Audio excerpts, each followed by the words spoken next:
true that reading tea leaves, right, based on what the jurors have been asking is nearly impossible. But there is some very specific information we know that could help. It may actually come down to their media diets and party lines, meaning where they get their news and which party they usually vote for. The jury's made up of 7 men and 5 women with 6 alternate jurors. Over on CNN, they performed an experiment. They interviewed 12 voters who'd been following the trial in Georgia and asked them who they're going to vote for in the election. 5 said they were voting for Biden, 5 for Trump, 2 were undecided. Here's what that same group thought about the hush money trial in New York. A show of hands, who feels, think like a juror now, who feels that Donald Trump has been proven guilty beyond a reasonable doubt? Raise your hand. 1, 2, 3, 4, 5, 6, 7. Who thinks that Donald Trump is not guilty? Raise your hand. High. 1, 2, 3, 4. We have one undecided person then. Only one of the Trump voters and one of the undecided voters think Trump is guilty. The rest stayed along party lines. I think the prosecution made it about Michael Cohen when they let him open his mouth. And he turned out to be the worst star witness in the history of trials.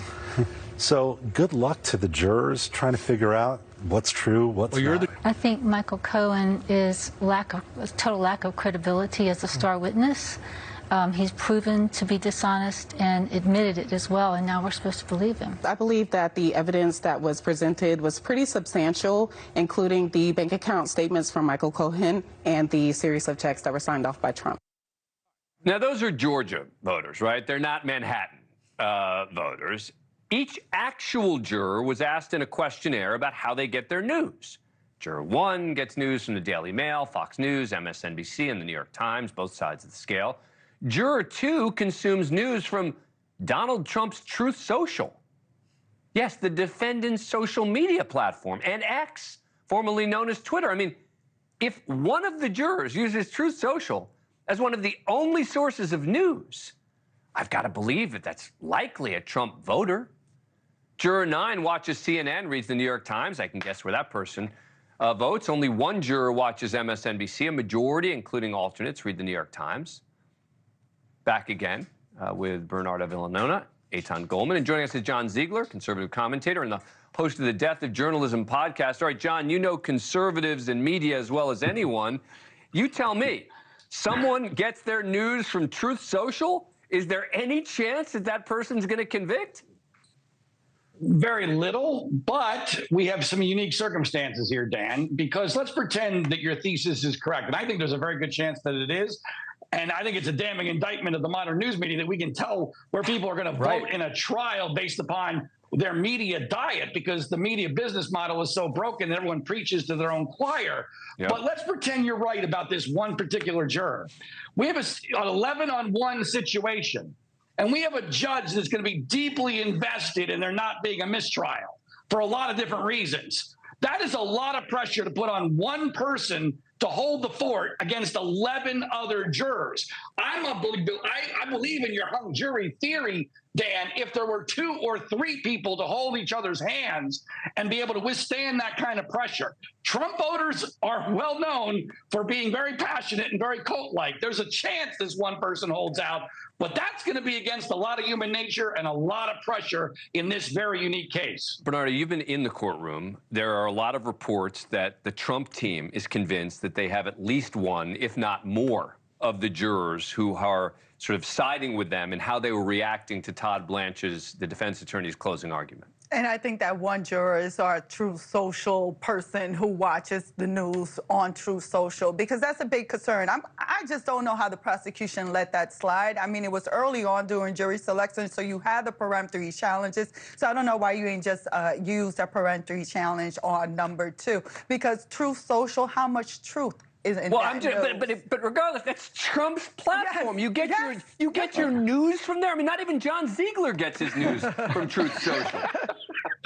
Well, but wait, hold on. But Dan, can we at least talk about the elephant in the room here? I'm in a very weird spot because, as you know, I loathe Trump, but I am very concerned about the due process elements of this and the perverse incentives that we have created for these jurors that the media is completely ignoring. These jurors have the power to impact a presidential election. Every single poll shows that their vote will impact who wins. But yeah, I don't believe How can that possibly? I don't believe those polls, that? John. I don't believe those polls for a second. The people who say, oh, But if there's a conviction in one of the Trump trials, I'm more likely not to vote for him. They're not talking about this case, and I don't even believe them if they say that they are. The notion that, a conviction in the hush money case, this case has been a win for Donald Trump, no matter what happens. But that's still a violation of due process. We're giving It's not a due process issue. It's a media issue. No. We're giving an incentive to jurors who may think that their decision in this trial will impact a presidential election. Again, we're not giving them anything. That would be them deciding that. Right? Well, I mean, no one's. Go ahead, Aitan. Go. Let me let Aitan weigh in. Instructions that they're supposed to decide the case on the law and the facts that they get in the courtroom. And we're all saying, oh, that's a legal fiction. They don't really do that. In my experience, jurors actually try to do that. I don't have any idea why the cases like this. Peremptory to get rid of the Truth Social Are you aware of the O.J. Simpson case? Idiots. Are you aware of the O.J. Simpson case? One at a time. They must have had a reason to keep this guy on the jury. They have peremptories, so there must be some reason to believe that this guy could be fair and impartial. And as for the Georgia people, they're not jurors. They're voters. They're just saying they weren't in the courtroom, right?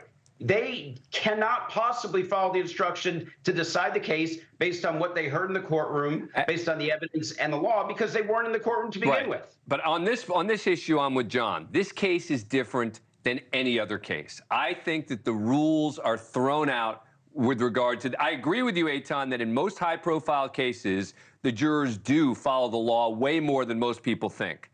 I think in this case, I mean, there was a hung jury in one of Steve Bannon's co-defendants in the fraud case over Build the Wall, where one juror said, it's a witch hunt. I'm not deliberating. It's done. It's over. And, you know, look, this is Manhattan, so there's less of a chance of that, but we shall see. Thank you for watching. Go to newsnationnow.com to find NewsNation on your cable provider. And don't forget to click the red subscribe button below to get more of NewsNation's fact-driven, unbiased coverage.